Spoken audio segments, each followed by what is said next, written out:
Salut! Alors, cette semaine, il s'agit de ton évaluation sommative. Donc, ce que c'est une évaluation sommative, c'est une évaluation qui vaut des points. Donc, ça vaut 35% de ta note finale.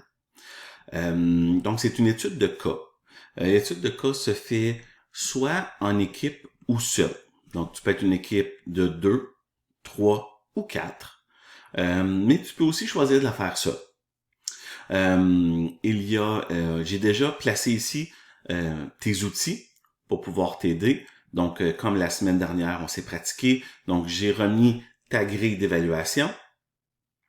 Les réponses, un exemple de réponse à la question 1A pour que tu aies un modèle. Et puis, le guide de présentation des travaux. OK?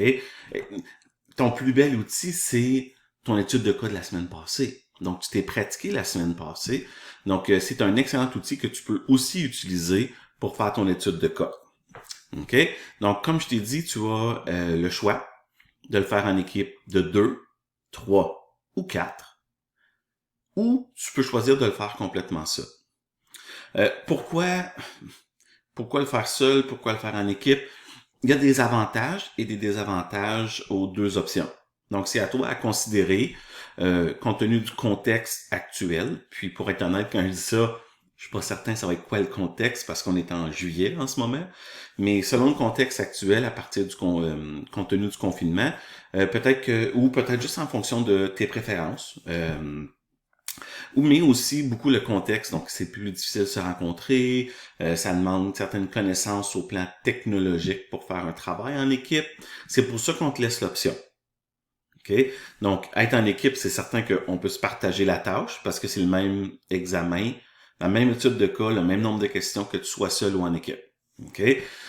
Donc, en équipe, c'est certain que vous pouvez partager les questions, mais en même temps, ça demande plus d'organisation, ça demande l'idée de se rencontrer en équipe, de gérer tout ce qui est le concept de travailler en équipe, tandis que, eh bien, seul, oui, c'est un petit peu plus de travail, mais t'as pas la partie de gestion au niveau du travail d'équipe. Donc, c'est à toi à décider quel format tu veux utiliser, et puis ton prof va t'indiquer comment tu dois manifester tes choix en lien avec l'étude de cas. Tu as 5 jours pour faire l'étude de cas. OK?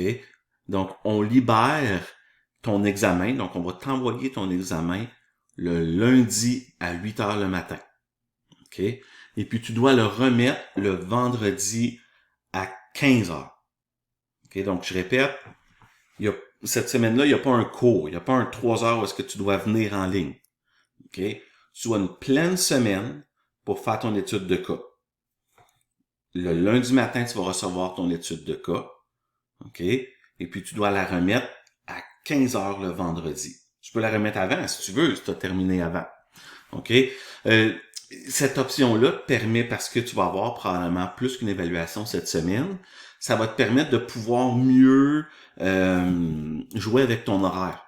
Puis faire, bon, ben, j'ai un examen à étudier, je vais plus travailler demain sur mon étude de cas. Toutefois, tu dois être conscient que en ayant 5 jours pour faire l'étude de cas, il y a quand même une attente à ce que ça soit un travail de qualité. Parce qu'on te donne beaucoup de temps pour le faire et non pas juste 3 heures. Je te rappelle que dans chacune des réponses, tu dois faire une référence, donc une citation. Assure-toi de bien les faire. Okay? Et surtout, assure-toi de bien respecter tout ce qui est en lien avec l'intégrité scolaire, compte tenu que c'est un travail qu'on doit remettre. Puis qu'il faut souvent citer le livre, donc assure-toi de bien respecter les guides de présentation des travaux. Donc, si je résume, encore une fois, donc en équipe, 2, 3 ou 4, ou tu peux choisir d'être seul. Tu as une pleine semaine pour le faire. Le lundi à 8 heures, on envoie l'étude de cas, et puis tu dois la remettre à 15 heures le vendredi. Ça veut dire que le lundi, quand tu reçois ton étude de cas, tu dois tenter de l'ouvrir pour être certain que tout fonctionne. Puis c'est là que tu peux envoyer des courriels pour dire « Mon étude de cas fonctionne pas, je suis pas capable de l'ouvrir » pour qu'on puisse régler tes problèmes techniques le plus rapidement possible. Attends pas à jeudi pour ouvrir ton document puis faire « Ah, j'ai de la difficulté technique ». Okay? Même si t'es pas prêt à travailler dessus tout de suite, assure-toi d'y accéder rapidement puis de t'assurer que tout fonctionne. C'est bon?